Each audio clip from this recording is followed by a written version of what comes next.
कि धन्य तुम योगी, मैं कब ऐसी पर्याय को प्राप्त करूंगी। आप आकाश को बहुत देर देखें तो आप शांत होने लगते हैं, फूलों को देखें तो मुस्कुराने लगते हैं, झरनों को देखें तो अंदर में कुछ हलचल हो जाती है। परमात्मा को भी देखा करो कि परमात्मा मेरे आदर्श हैं, मेरे उपास हैं, और उपास नहीं, मुझे एक दिन उपासना के योग्य खुद बनना है। प्रभु लोग फूल चढ़ा देते हैं, चावल चढ़ा देते हैं, हमने कि ये सब तो चढ़े ही थे, बोरे ही में तो रखे थे, तुमने इतना क्यों किया आडंबर? लेकिन इतना इसलिए किया कि हम बच्चों की तरह हैं, अभी बिना अवलंबन के हमारा मन स्थिर नहीं होता है, इसलिए कोई ना कोई अवलंबन लेकर मुझे याद आती है अपनी आप की कि जल जैसा निर्मल हो जाऊं। मैं स्थापना करता हूं तो मुझे क्या ख्याल आता है, परमात्मा तुम इतनी दूर सिद्ध शिला पर हो, मेरे अंदर आओ। अब मेरे अंदर की विकार परिणति राग देश तुम्हारे आते ही, प्रकाश के आते ही अंधकार नहीं रह पाता है। भक्ति रचित मम चित्त से नित वास करोगे, मेरे दुख संताप देख क्यों धीर धरोगे। भगवान मैंने तुम्हें सच्चे दिल से तुम्हारे गुणों को अपना लिया है, और तुम्हारे आते ही अंधकार रूपी विभाव परिणतियाँ, विकार परिणतियाँ, कसाय पाप व्यसन तो दुम दबा के भाग जाते, वो तो खड़े भी नहीं रह पाते हैं। हमारे अंदर कभी ऐसा भाव आया? कभी नहीं आता है। हम मंदिर में जाते हैं, किताब पलटते हैं और बोलते हो गया काम, निपट गई पूजा। अरे पूजा निपट गई? पूजा की शुरुआत हो इस जन्म में, पूजा तो कभी नहीं निपटेगी। पूजा तो जब तक हम सिद्ध शिला में नहीं जाए तब तक पूजा कैसे निपटेगी? क्योंकि कहते हैं निज पद दीजिए मोए। भगवान से क्या कह रहे? भगवान बीत राग बैठो अबे, मैटो राग कुटेब। तो कुटेब को मिटाना है तो खुद भी तो पुरुषार्थ करना होगा। आज सूर्य ने तमतमा कर ये कहा, इन निठल्लों के लिए भला अकेला मैं कब तक लड़ूं? ये भोर का संग्राम है, कुछ तुम लड़ो कुछ मैं लड़ूं, कुछ तुम लड़ो कुछ मैं लड़ूं। तो ध्यान रखना, हमने कहा था एक बार अंतरंग में प्यास जग जाए पानी अपने आप ढूंढ लेता आदमी, भूख हो तो भोजन अपने आप ढूंढ लेता है। तो हम लोगों को ऐसी परिणति, डॉक्टर कितना बढ़िया हो, नर्स कितनी बढ़िया हो, हॉस्पिटल बिल्कुल ऐसी हो, लेकिन सच बताना क्या मन करता है कि अपने घर चलो, भले चाहे वहाँ पंखा भी ना हो, क्योंकि ये तो बेकार जगह, यहाँ तो बीमार लोग आते हैं, हमें यहाँ नहीं आना है। भगवान वो दिन कब आए जब हम अपने छप्पर में पहुँच जाएं, तो हमें भी उस अक्षत की प्राप्ति करना है, उस परमात्मा को अपने अंदर बुलाना है, और अंदर नहीं निकट बुलाना है, और निकट नहीं अपने आप को परमात्मा बनाने की शुरुआत करनी है। तो ध्यान रखना, हम लोग आज से ही परिणति को बदलेंगे। कितना भी बड़ा कोई दोषारोपण कर दे, सोचो जान दे, इसकी तो पागल पे क्रोध आता है क्या? पागल पे उल्टे दया आती है। तो इसी प्रकार से हमें सामने वाले दुष्टों पर दया आना चाहिए। दुर्जन कुर्ग कुमार्ग रतों पर क्षोभ नहीं मुझको आवे। तो आज के बाद हमें कहते हैं तुम्हारी शान घट गई होती कि रुतबा घट गया होता, जो गुस्से में कहा तुमने वही हंसकर कहा होता, वही हंसकर कहा होता। तो अपनी जुबान से हम कभी किसी को ऐसे शब्द नहीं बोलेंगे जो उसे चुभ जाएं, क्योंकि जो चीज़ हमें अच्छी नहीं लगती है वो हम किसी को नहीं बोलेंगे। जो व्यवहार हमें अच्छा नहीं लगता है वैसा व्यवहार हम किसी के साथ नहीं करेंगे। यही धर्म की शुरुआत है। आपके अंदर धर्म की शुरुआत हो, अभी से मोक्ष मार्ग पर आपके कदम बढ़ें। हमारे अनुसार परिणतियाँ बदलती रहती हैं।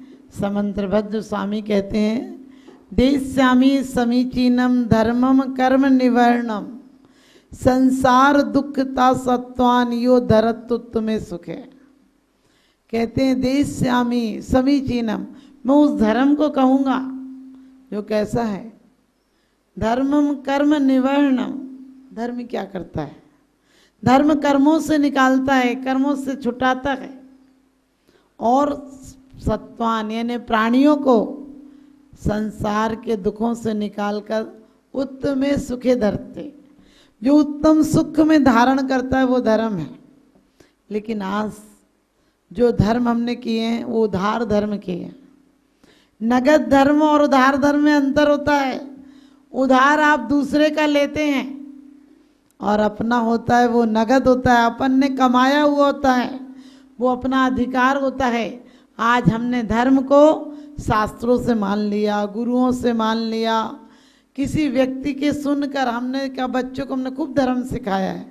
धर्म क्या सिखाया? हमें खुद पता नहीं धर्म क्या है। हमने बच्चों को किताबें रटवाई हैं, हमने रात्रि भोजन नहीं करना, पानी छान कर पीना, मंदिर जाना, ये सब हमारे धर्म की सीढ़ियां हैं। क्योंकि धर्म की प्राप्ति देव शास्त्र गुरु के माध्यम से होती है और उसके माध्यम से हमारा आचरण भी शुद्ध होता है, हमारे विचार शुद्ध होते हैं, हमारा व्यवहार बढ़िया होता है। क्योंकि जो गुरुओं के समीप में आएगा वो अत्याचार अनाचार नहीं कर पाएगा। जो गुरुओं के समीप आएगा वो क्रोध कसाय नहीं कर पाएगा, 4 कसाय नहीं करेगा, 25 कसाय नहीं करेगा। वो किसी को देखकर हंसी नहीं उड़ाएगा, बल्कि कोई गिरा हुआ हो तो उसे संभल जाएगा, संभाल देगा उसको। वो दूसरे को देखकर उसका उपहास नहीं उड़ाएगा, उसको देखकर स्वयं संभल जाएगा कि आज किसी के द्वारे पर है, आज कोई मेरे द्वार पे भिखारी बनकर आया है। यदि मैंने उपहास किया, यदि मैंने अवहेलना की, तो मैं भी भिखारी बने को निमंत्रण दे रहा हूँ। लड़खड़ाते दौर पर हंसना बड़ा आसान है, लड़खड़ाते दौर पर हंसना बड़ा आसान है, गिरते हुए को थाम ले होता वही इंसान है। हम किसी की भी बुराई कर देते, उसने अच्छा नहीं किया, कोई खास इंतजाम नहीं किया, लेकिन हमने ये क्यों नहीं सोचा हमने किसी का इंतजाम नहीं किया, उसने अच्छा इंतजाम नहीं किया। लेकिन कभी दूसरा पहलू झांका करो कि इतना इंतजाम भी उसके लिए कितना मुश्किल था। हम अपनी नई सोच बनाएं। कहते हैं कौम के इंसान तुझे चलना नहीं आता और एक बार गिर गया तो संभलना नहीं आता। कहते हैं हम शास्त्रों से नहीं, हम स्वयं से धर्म का जागरण होगा। हम कहते हैं महावीर भगवान का अनुसरण करते हैं, अनुगमन करें। अनुसरण करके गांधी एक बार गए फिर दोबारा गांधी नहीं हुए, एक बार महावीर गए दोबारा महावीर नहीं होंगे। क्यों नहीं होंगे? क्योंकि उनका अपना व्यक्तित्व था, अपना आचरण था। हमें दोबारा वो प्राप्त नहीं हो सकता है, लेकिन हम उन जैसी प्रक्रिया को अपनाएं, उन जैसा मनोभावनाएं को बनाएं। वो एक फूल को तोड़ लें तो तकलीफ होती थी उन्हें, आज का इंसान अपनी भलाई के लिए लाखों को मौत के घाट उतार देता तो उसको दिक्कत नहीं होती है। आज अत्याचार नहीं बढ़े हैं, हमारी उपेक्षा बढ़ गई है। हमें कोई अत्याचार, कोई गलती, कोई शिकायत किसी की होती है, हम चुपचाप देखते रह जाते हैं। लोग एक्सीडेंट हो जाते हैं, वहाँ जान मौत, जिंदगी और मौत की लड़ाई, जंग चल रही होती है, लोग वीडियो बनाते रहते हैं। सोच कर देखो, चाहें तो उसे बचा सकते हैं, लेकिन बचाने की चिंता नहीं है। वीडियो वायरल, कितने लोग हमारा वीडियो देखेंगे इसके पीछे पड़े रहते हैं, क्योंकि वहाँ भी धंधा है। हमारे अंदर जीव दया कहाँ है? वास्तव में जीव दया कैसी होना चाहिए? आचार्यों ने कहा मैं उस धर्म को नमस्कार करता हूँ जिसमें अहिंसा है, संयम है और तप है। हम तप को सबसे पहले सोच लेते हैं, कुछ छोड़ने को तब सोच लेते हैं। हम खाना छोड़ देते हैं, बोले बहुत तपस्या कर रहे हैं। अरे कितने भिखारी, कितने बीमार लोग हैं जिन्हें खाना मिलता ही नहीं है, कितने लीवर के पेशेंट जो खा ही नहीं सकते हैं, तपस्या नहीं हुई उनकी। हम ये नहीं सोचते हैं कि हमारे अंदर कैसे घटित हो ये परिणति कि बहुत दिन खाया है। हम हजारों नहीं, लाखों करोड़ों सागरों पर्यंत भोजन बिन नरकों में जीवन, भरपेट मनुष्य क्यों मरता है। हम भोजन के बिना सागरों पर्यंत जिए, यानी करोड़ों करोड़ों वर्ष जिए हैं, इतने वर्ष भोजन बिना रहे हैं। यदि भोजन से हमें वेद विज्ञान आना चाहिए कि घाटी नीचे माटी, जितना चाहे अच्छा भोजन कर लो, शोकेस में रखा हुआ रसगुल्ला अच्छा लगता है, लेकिन हमारे मुंह के संपर्क में आधे 30 सेकंड को भी आ जाए तो वो बेकार हो जाता है, फिर शोकेस में नहीं, फिर वो किसी समझ गए नाली में ही जाएगा। जो क्रीम साबुन बहुत अच्छी लग रही थी वो आपके चेहरे पे लगते हुए नाली का रास्ता पकड़ लेगी। ध्यान रखना, इन परिंदों को देखकर हमें शिक्षा लेना चाहिए। अभी नए नए उड़ना सीखे हैं, रास्ता पता नहीं है कि किधर से निकलना है। उनकी माँ को रास्ता पता है, वो बच कर निकलती है, लेकिन नए नए बच्चे हैं। हम और आप सब भी सोचते हैं हम जैन हैं, हिंदू हैं, मुसलमान हैं, इस संप्रदाय हैं, इन्होंने बहुत गंदगी पैदा की है। लोग कहते हैं फलाने फलाने धर्म में लड़ाई हो गई। मैंने कि धर्म कभी लड़ना सिखाता है क्या? और जो लड़ना सिखाता होगा वो धर्म नहीं होगा। धर्म तो सबसे बड़ी, लोग कहते हैं मानवता लाओ, मैंने कि धर्म लाओ तो तुम्हारे अंदर मानवता अपने आप आ जाएगी। धर्म लाओ, धर्म आ जाए तुम्हारे अंदर तो नैतिकता अपने आप आ जाएगी, तुम्हारा आचरण शुद्ध हो जाएगा, तुम्हारा विचार शुद्ध हो जाएगा और तुम्हारा व्यवहार सुंदर हो जाएगा। क्योंकि जिस दिन तुम्हें हर जीव में वो परमात्मा शक्ति रूप में दिखने लगेगा, उस दिन किसकी हिंसा कर पाओगे, किसका बुरा सोचोगे, किसकी अवनति चाहोगे? हम लोग कहते हैं हमारी दुकान अच्छी चले, ये सोचना परमात्मा दुकान ऐसी चले कि हमारे घर से कुछ निकले। हम लोग कहते हैं हम पर होता तो देते, अरे गुठली दोगे तब ना बीज होगा। किसान बीज डालता है क्योंकि वो ज्ञानी है, जानता है कि मुट्ठी भर बीज हजारों फलों को लेकर आएगा, मुट्ठी भर बीज बहुत फल और फूलों को लेकर आएगा। लेकिन अज्ञानी को लगता है कैसा मूर्ख है, खा लेता तो कम से कम पेट तो भरता। मुट्ठी का बीज भी मिट्टी में डाल रहा है, मुट्ठी के बीज को भी मुंह में डालना चाहिए, लेकिन ज्ञानी जानता है कि मुट्ठी के बीज को मुंह में डाल लो, खाओ पियो तो क्या है अंग लगेगा, दान दियो तो संग लगेगा, बाकी बचा जंग लगेगा, और नहीं दिया तो बहुत तंग करेगा। तंग करेगा यानी ध्यान रखना, कभी लोग सोचते पैसे से हमें सुख मिल जाएगा, अरे पैसे के बाद टैक्स वालों का डर, इनकम टैक्स आदि का डर, और आ जाए तो अस्पतालों में चला जाता है। आपने देखा होगा कि ज़्यादा बड़ा आदमी ज़्यादा दुखी है, उसकी अपनी समस्याएं बड़ी समस्याएं, गरीब आदमी को सिर्फ पेट भरने की समस्या है, उसे अपने बच्चों को जैसे तैसे करके संभालने की चिंता है। अमीर आदमी सोता नहीं। एक पॉप्सो करके अमेरिका का व्यक्ति, वो बहुत बड़ा अमीर आदमी था, तो उसने अपने एक दिन मैनेजर से पूछा कि तुम बहुत अच्छा काम संभालते हो, तुम्हारा मन है क्या कभी कि तुम हम जैसी फैक्ट्रियां डाल लो? उसने कही बिल्कुल नहीं साहब। उसने कही तुम इतना अच्छा कर लेते हो तो क्यों नहीं है मन?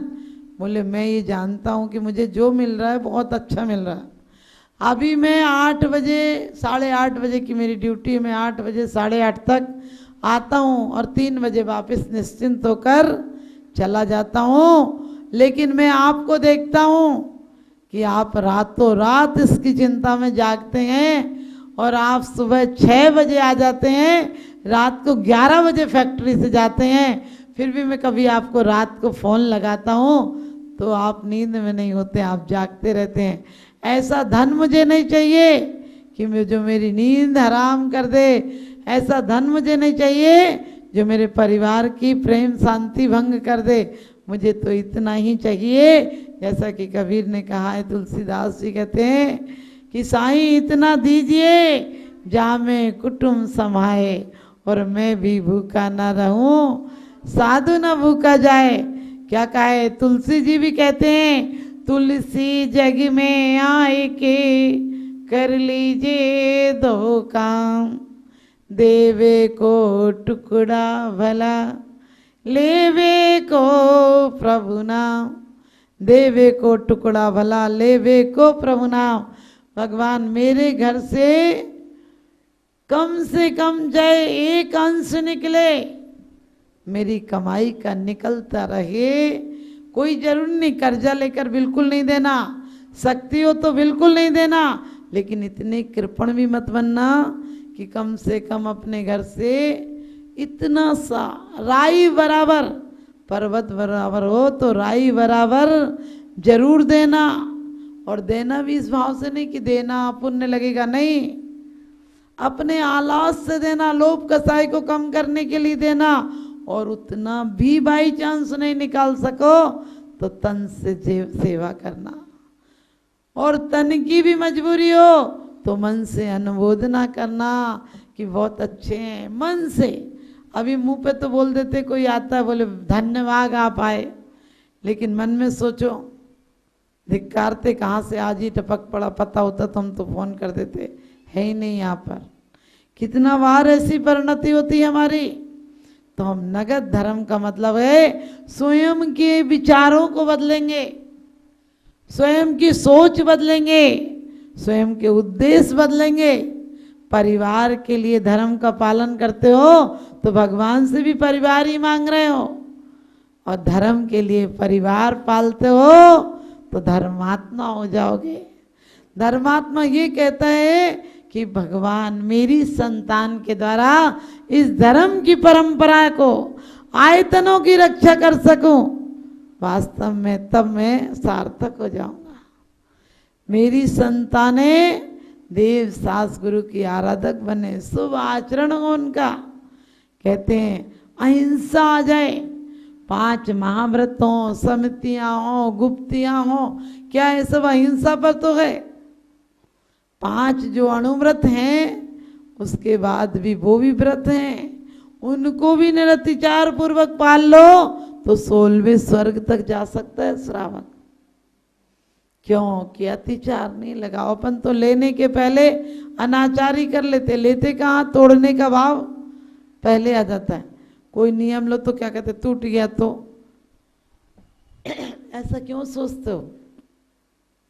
अरे सोचो टूट गया तो टूट गया, बहुत मजबूरी में टूटेगा, टूटेगा तब भी मुझे पाप बंद इसलिए नहीं होगा कि मैंने दिल से नहीं तोड़ा, मजबूरी में टूट गया।